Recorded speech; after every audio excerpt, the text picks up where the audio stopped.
Avoidance is about not doing something that we would like to do in a social context, in the context of communication. And it's often out of our fear, our anxiety, out of our uneasy feelings. And avoidance is about behavior. It's something that we can see, that others can see.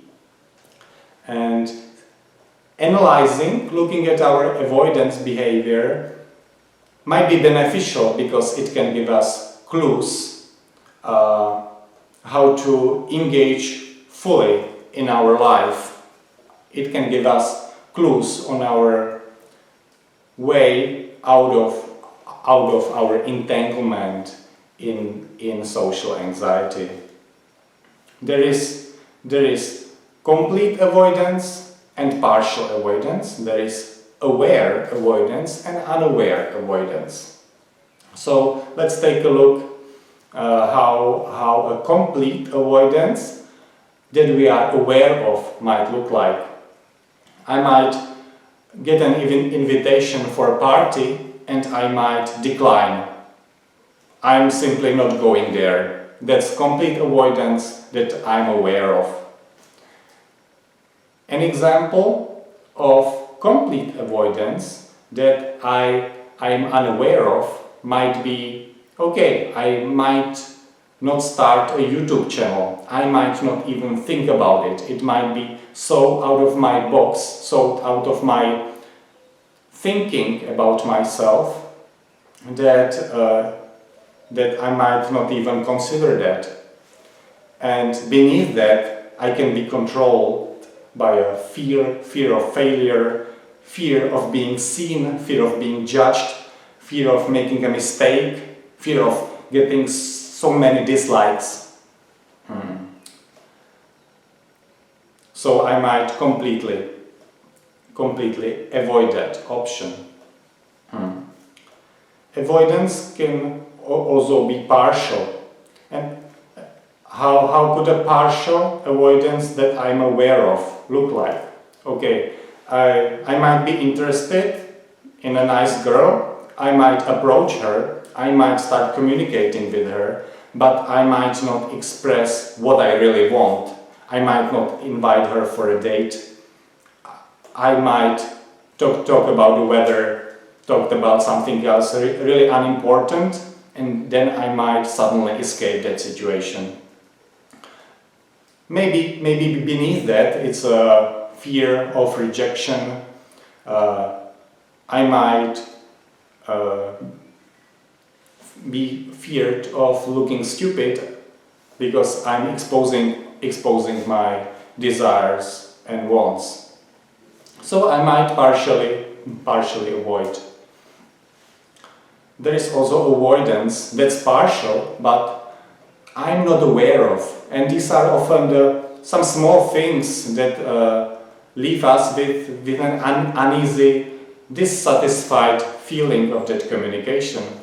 I might be avoiding eye contact.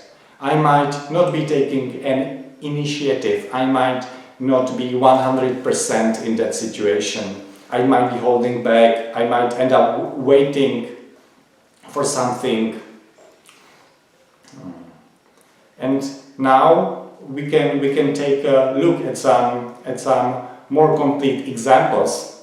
So we have an opportunity to practice a little bit in our mind. What could be the ways we might be avoiding? So the first example, in introducing ourselves, let's say to a new colleague on some meeting. So I might completely avoid that.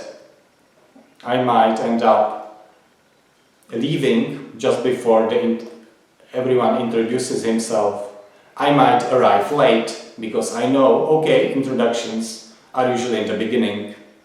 I might even not come to the whole event.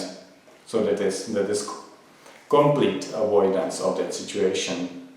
And partial, if I'm to be introduced to a colleague and there's like a group of people, I might be waiting in the back, sort of thinking he will not approach me, sort of trying to avoid it but still be there, sort of.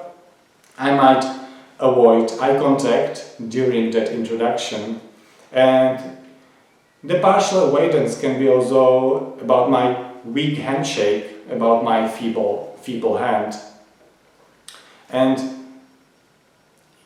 avoidance is about also often not doing what I should be doing or what I think I should be doing, and this leaves us out of integrity, and that being out of integrity is the source of that uneasy, dissatisfied, bad feeling of that experience of ours. Second example is party. Okay, I might decline an invitation to a party, that's complete avoidance. Or partially, okay, I might go to a party, but I might end up talking only to my closest friends. Oh, well, I might end up playing with the kids, because communication with kids is safe. I might end up playing with animals, if some happen to be there. Or I might hide myself behind some work. I might end up serving drinks, working in the garden. So I'm partially there, and partially I'm avoiding my exposure. And I'm, in the cases of avoidance, I'm avoiding what I really want. So, as a result, I do not get what I want.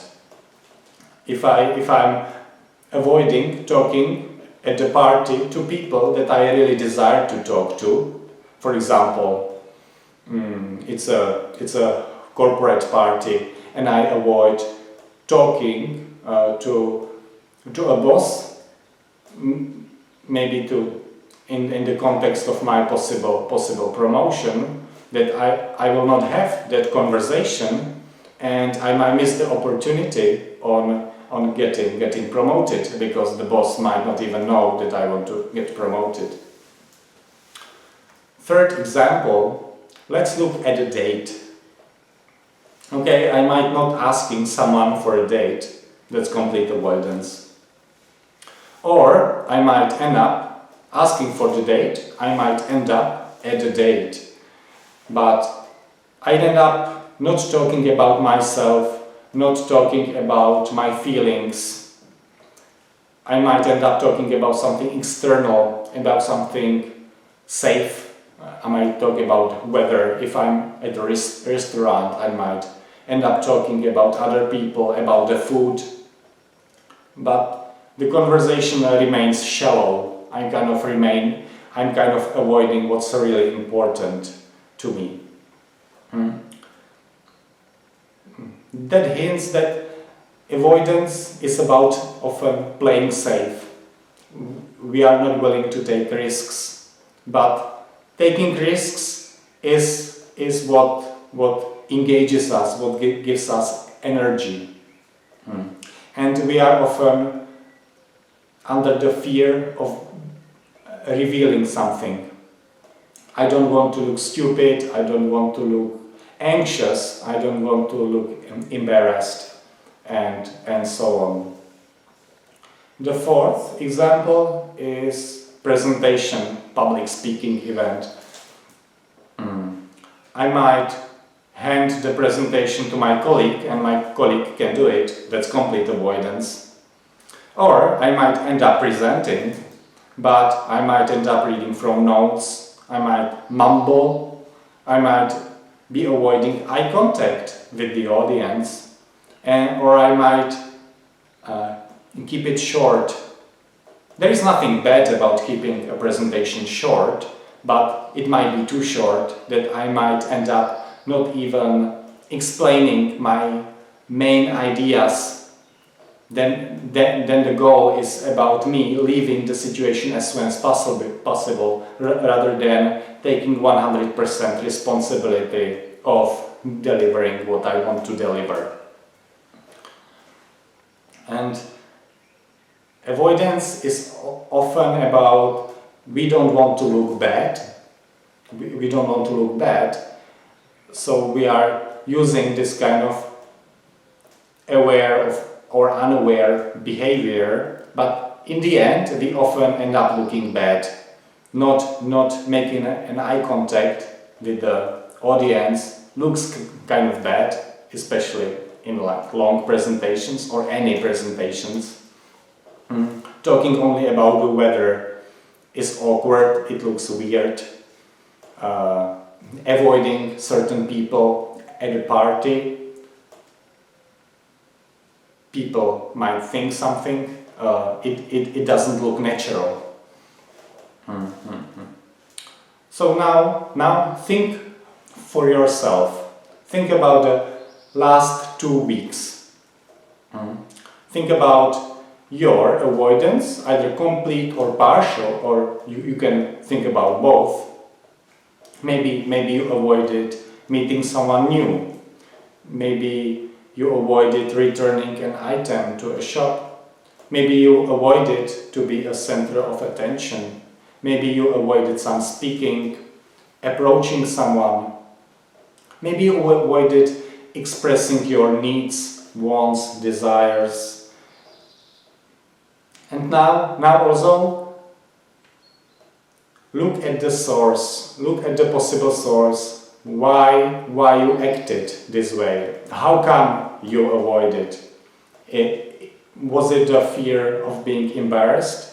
Or was it a fear of looking deficient, incompetent, weak, retarded, stupid, blushing? Maybe you didn't want to be mocked, teased, or maybe you did not want to be given advice. And share below in the comments some situation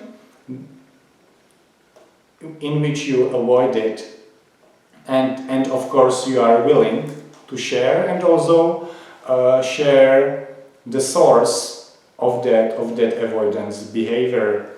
Maybe it was some fear, some anxiety, some doubts.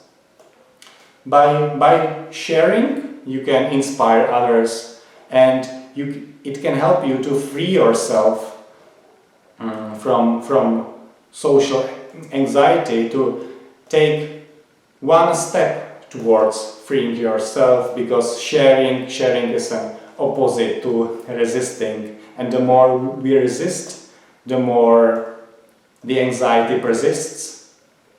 So this is a small opportunity for every one of us to share with others. And of course, if you liked this content, give it a thumbs up, and do not avoid to subscribe to this channel for more on social anxiety and related topics.